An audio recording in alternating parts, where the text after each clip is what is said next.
Hi everyone, this is Brittany Tomlinson, and I just wanted to film a quick video on how to make your challenge groups effective, how to increase engagement, how to keep them interesting and fun. This could be a much longer video, but I'm going to try to just give you a couple quick tips. And if you are someone who's looking for this video, I am so excited that you are, because something that I am truly passionate about is running effective challenge groups. I think a lot of times as coaches, we get caught up in setting these goals for ourselves of building our business, and we want to hit Success Club. If you don't know what Success Club is, you can watch one of my other videos where I explain it. But we want to hit Success Club, and we have these goals, and sometimes we forget that getting people to join our journey is the starting line, not the finish line. That once they join us and take the leap of faith to go against every concern that they had about home workouts, about Shakeology, about feeling like they had to go to the gym to get an effective workout. Once they took the leap, now it's our responsibility and our joy, really, and our opportunity to show up for them every day. And the way that we do that is in our challenge groups. So for me, I run effective challenge groups in a couple different ways. One of the things that has helped so much increase the engagement in my group is once I started pairing people up as accountability partners. So what I do is I run the first week of my group, I call it the prep week or week 0. And I just every day I post tips, tricks on how to get started so that when people start day 1 the following week, they feel like they're really ready to do so. They're not trying to figure out the container still. They're not overwhelmed by their nutrition plan, or they haven't even opened up their DVDs yet. Now they're concerned about, they don't know which workout to do on day 1. We've walked them through each step of this process. I've given them tips, little to-do list items to do each day so that when they start day 1, they feel like they're ready, they're excited, they've already introduced themselves in the group, they've already gotten a sense of who else is in the group, they share their goals, and they're ready to go. Now, on Sunday, before day 1, I pair everyone up in accountability partners.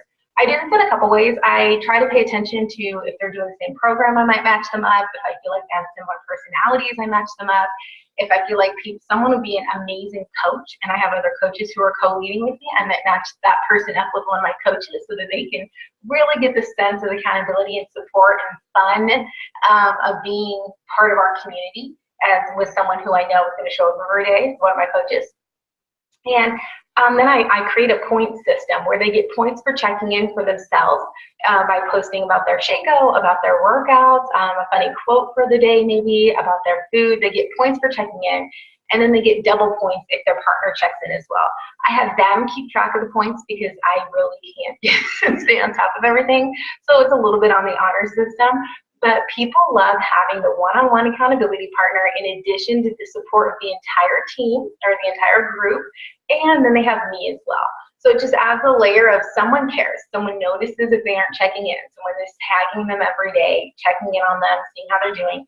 It's been a life changer, a game changer, my challenge groups, and I highly recommend that you do it. Don't be nervous. Some people won't participate, and that's normal, and that's okay. Still match people up unless they request not to be partners. Another thing that I do is I create themes every month. I don't use the same challenge group template twice. Another thing I do is I actually do create a template. So a couple themes that I've done in the past is I did the Hunger Games a couple months ago, where it was kind of a play off the movie, but really talking about focusing on our nutrition and about how navigating our food throughout the summer can feel a little bit like navigating the Hunger Games. And, with traveling and with concerts and with just, flexible schedules. And so I did a whole template about the Hunger Games. It really focused on our nutrition, but really played into the movies as well. So that was really fun. In July, I did a Rad, White, and Blue group, which really focused on radical self-love, radical self-care, and radical results, and also finding freedom in your health and fitness journey. This month is Go for Gold because it's the 2016 Summer Olympics. I'm going to be doing a Back to Basics group in September, a Pumpkin Spice and Squats So Nice group in October.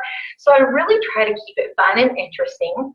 It's a new theme every month so that my customers who want to continue being in my group, so if they want to continue drinking Shakeology, they're more than welcome to continue being in my group. Then they get a new, fresh experience every month. They get new content. They get new graphics. I create graphics that go along with the theme. So it's very organized. I create it about a week at a time, so I don't have time to sit down and do a month in advance, but just do it in smaller chunks of time.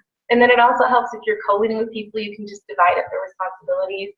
I share my template with my team, so anyone on my team can use any of my templates at any time. We share them on our team pages. So that's something that if you are a new coach or if you are considering becoming a coach, if you want to join my team, you can have access to all of the templates. You don't have to recreate the wheel. We also have meal plans and shopping lists already. That's another thing that I do to really create effective challenge groups is I provide meal plans and shopping lists for people. So if they really don't know where to begin, of course they can go on Pinterest. Of course they can like Google it. But also by providing meal plans and shopping lists, it makes it a little more manageable for people. I know for me, I didn't know what to do before I joined my first group. I was 25 pounds heavier than I am now. I had never known anything about clean eating. In fact, I really just wasn't eating anything at all at the time, unless you count like diet pills as like a meal, and which you don't. And so I was overwhelmed, and so having the templates really helped me in terms of the meal plans and the shopping list. Another thing that I do is I do give a prize to the winner. So again, they keep track of their own points, and then at the end of the month, I mean, a lot of people aren't tracking it, so it's really sometimes you have to just pick a winner.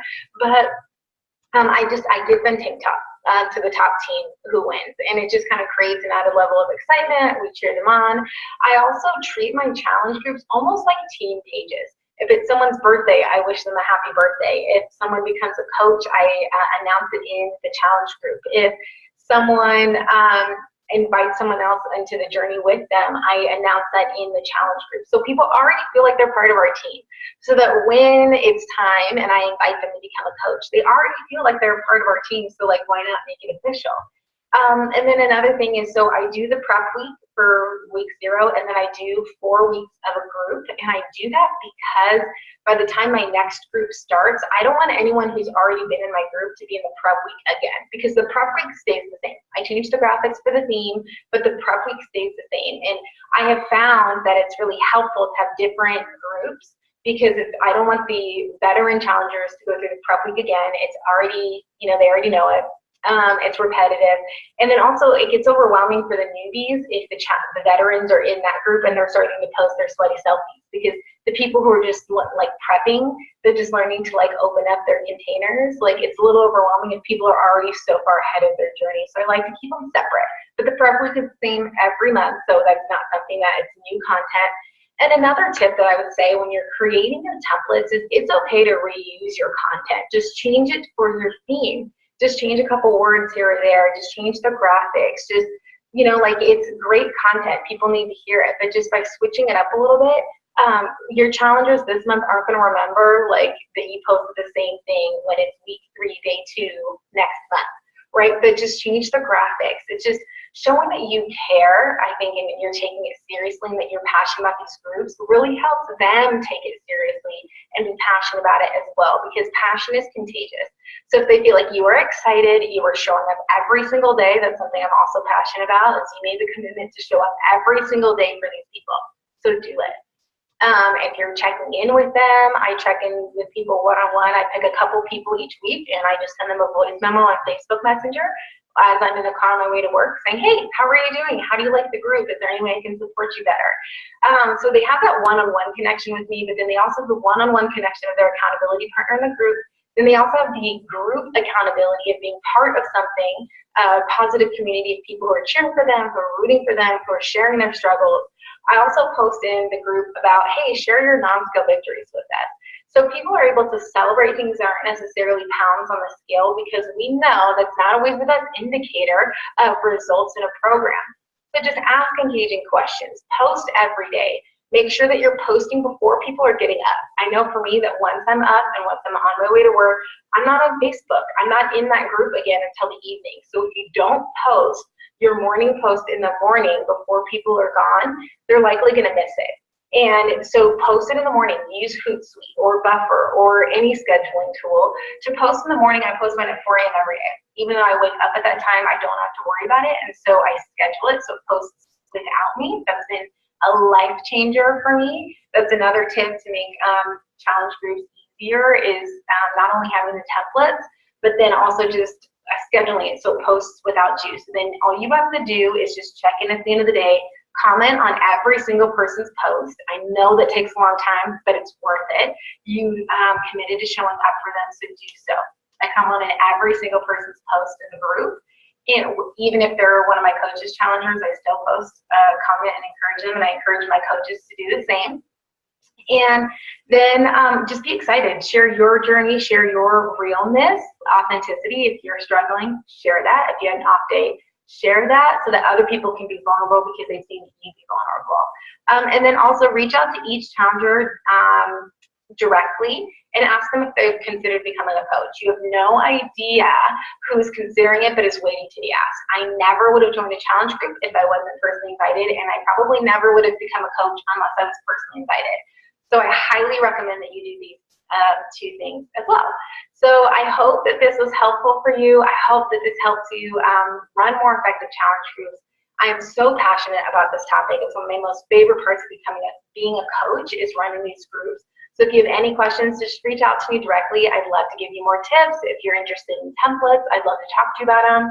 I would love to tell you about how I create them. So just reach out to me. I hope that you're having such a wonderful day. And thank you so much for watching this video. I really appreciate your time. All right, bye.